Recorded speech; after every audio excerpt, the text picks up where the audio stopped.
Es economista y consultor de organismos internacionales en materia energética y de cambio climático. Previamente ha sido economista de la Comisión Económica para América Latina y el Caribe, es decir, la CEPAL. Es académico en la UNAM y opina que debemos abrogar la reforma energética ya, ya, ya. De eso va esta mañana entre Darwin y Berman.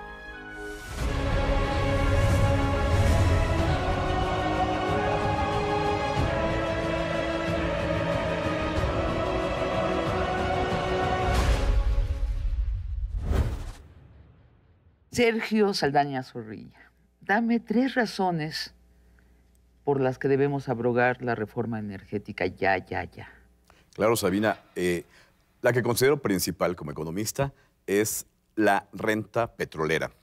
Esta reforma energética, al quitarle la exclusividad al Estado mexicano para la explotación de hidrocarburos, conlleva una enorme caída de los ingresos fiscales petroleros. La segunda es un tema de soberanía energética.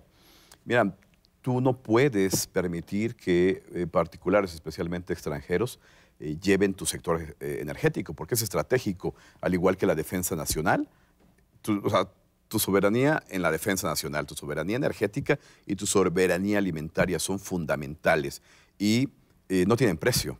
Lo que puedes hacer es minimizar el costo de mantener esta soberanía. ¿Y tercera? Y tercera, bueno, que creo que ya nos han engañado suficiente en este país. Fue una tomada de pelo el hecho de que nos iba a ir mejor con esta reforma energética, que iba a bajar supuestamente el precio de los energéticos, como gasolina, diésel, gas, electricidad, y no sucedió, y no sucedería. Si no sucedería. O sea, no. Nos tomaron el pelo, dices tú. Absolutamente. Hablemos de los contratos. En los contratos, tú has dicho que el porcentaje que las petroleras internacionales le ceden al Estado mexicano es risible. Es entre un 3 y un 4%. Has dicho que este tipo de porcentajes solo están en contratos con estados muy débiles y corruptos como Nigeria. Exactamente. Si comparamos con qué porcentaje de la producción de hidrocarburos se queda el Estado, un Estado fuerte como la Gran Bretaña, con un Estado débil, como el caso que tú dices, Nigeria, que está comentado también aquí en mi libro de Reforma Energética. Kazajstán, hay varios países que son el ejemplo de lo que no debe hacer un Estado. Pues bueno, no conviene que tú concesiones a particulares tu sector energético. Vimos ahora en las licitaciones, en las distintas fases de la Ronda 1, cómo fueron entregados sus contratos con porcentajes tan bajos de regalías para que las empresas privadas tienen que pagar. Entonces tú dices, esos contratos no son kosher.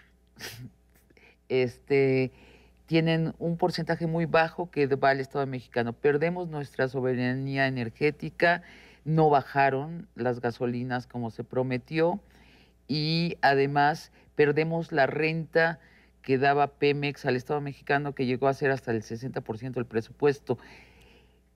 Entonces, ¿por qué se hizo? Se hizo por yo le llamo comisionitis, donde funcionarios gubernamentales ven en la privatización y extranjerización del sector energético una mina de oro, ¿sí? Otra, hay razones geopolíticas de mucho peso para que se haya hecho esta reforma energética. ¿Una mina de oro para quién? Pues para funcionarios básicamente de la Secretaría de Energía, para el titular de Pemex, de la Comisión Federal de Electricidad. Esta es una simple deducción que saco, porque una utilidad para el país no hay. Inicia porque para los Estados Unidos ha sido crecientemente difícil el obtener hidrocarburos a buen precio de Medio Oriente. Cada vez hay más actores jugando en aquellos rumbos. Ya metió más fuerza Rusia, está llegando China. Entonces supones que hubo una gran presión de Estados Unidos.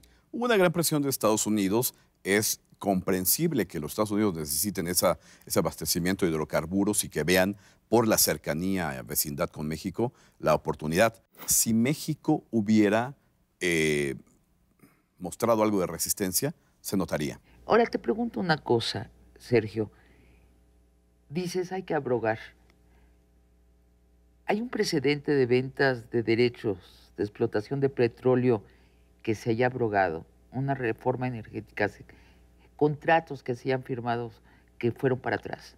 Mira, el caso de la Gran Bretaña, en algunas ocasiones se han firmado contratos que no han sido del todo benéficos para la hacienda pública británica y se han tenido que someter a revisión y ¿Con otro primer modificación. ministro o después de cuánto tiempo? Fue el caso en el periodo de Tony Blair, Ajá. cuando esto sucedió, y obviamente tienes un Estado británico fuerte que pudo hacer frente ¿Tony a... Blair mandó revisar los contratos? Pues la autoridad energética durante la administración de Blair. ¿Y cambiaron los Y porcentajes? cambiaron en beneficio del Estado británico. Esto es algo que puede hacerse. Obviamente no lo puede hacer Nigeria, Kazajstán o México. El caso de ¿No puede ser Bolivia, México? no tan fácilmente. Somos la 14ª economía.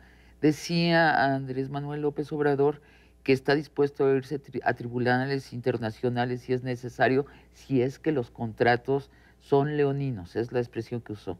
Aquí, pero es que ya estamos hablando de la nueva administración. La nueva administración viene con una voluntad política diferente. Ahí probablemente sí se pueda. Y la Suprema Corte de Justicia va a ser un actor fundamental porque si las empresas particulares se oponen e interponen recursos de amparo y se los concediera una Suprema Corte de Justicia conservadora, pues ahí estaríamos en un problema. Ya no digamos si se descubren coimas involucradas. Andrés Manuel habla de construir 2 refinerías y remozar otras tantas. ¿Qué te parece? Me parece una excelente idea. Mira, creo que ante todo se debe realizar una evaluación externa independiente de la capacidad de Pemex, no solamente para la refinación, sino para todas las fases de la cadena de Pemex, que va desde exploración, extracción, producción, o sea, se debe evaluar. Se tiene que evaluar qué puede hacer Pemex por sí mismo, qué de plano no podemos hacer en el corto plazo. En dicho caso también definir tareas para sí poderlo hacer en ciertos plazos, de forma tal que se vaya logrando esa soberanía energética. Pero tú dices que tenemos que revisar los contratos y tenemos que reinvertir en Pemex. Reinvertir en Pemex es fundamental, pero es fundamental la evaluación de capacidades internas de Pemex primero. Ahora, una vez que sepas en realidad qué sí necesitas, ya lo licitas, ya lo consigues, ya lo compras, ya lo rentas a particulares u a otros países, pero de momento tenemos que saber eso. El caso de las refinerías existentes, son 6, están funcionando por debajo del 50% de su capacidad y pretextos hay muchos o explicaciones. Tú en tu libro dices que ha habido una voluntaria chatarrización de Pemex, o sea que los gobiernos neoliberales, es decir, desde Cedillo para acá, han dejado que se chatarrizara, dejaron de invertir y entonces ya que se chatarrizó dijo, no tenemos capacidad, vamos a vender el derecho de extracción de petróleo. Ahora, a mí me recuerda la situación, déjame hacerle de abogado del diablo.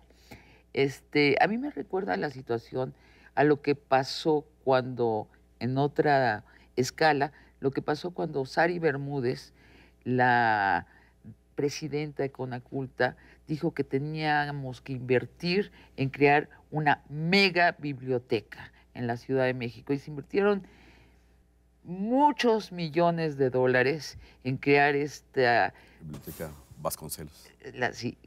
Maravillosa, grande. Está vacía, siempre estuvo vacía, nunca hubo gente. La gente que va es gente que va a usar las computadoras y el internet allí. ¿Por qué?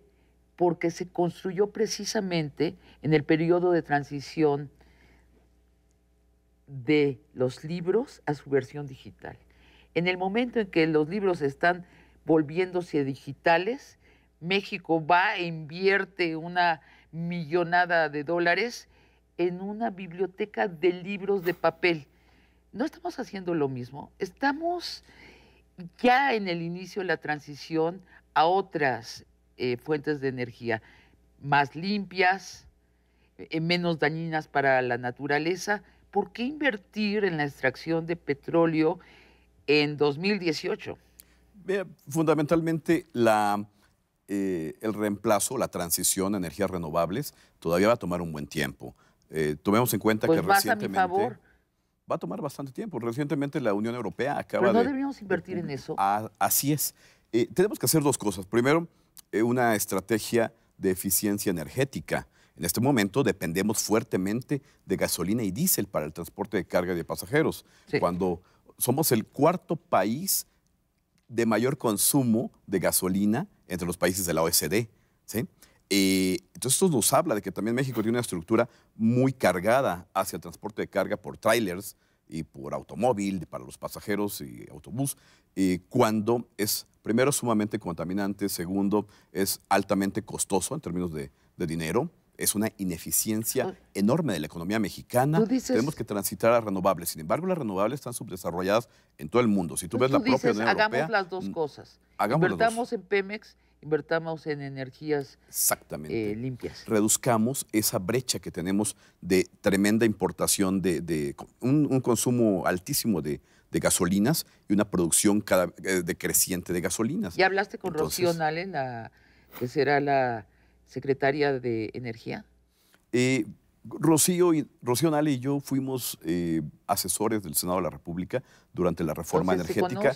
Conversamos varias veces sobre el tema. Recientemente han habido pocas oportunidades de conversar de eso. Espero que platiquemos.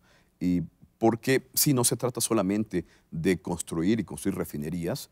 Sí necesitamos, porque ahorita tenemos un déficit de 800,000 barriles diarios de gasolina que tenemos que importar. Entonces, sí, una vez evaluada la capacidad real de Pemex y mides qué tanto tienes que reconfigurar las 6 refinerías existentes y de qué capacidad son las que tienes que construir, 1 o 2 refinerías, ya lo haces, entonces comienzas a cerrar la brecha. Digamos que para 2022 ya se esté cerrando, empieza a caer el precio de la gasolina y a la vez también por el lado del consumo también vayamos presionando hacia la baja. Eso nos permitirá además cumplir con los compromisos país de México en materia de cambio climático. Muchas gracias, Sergio. Gracias a ti, muy interesante. Sabina. Muchas gracias.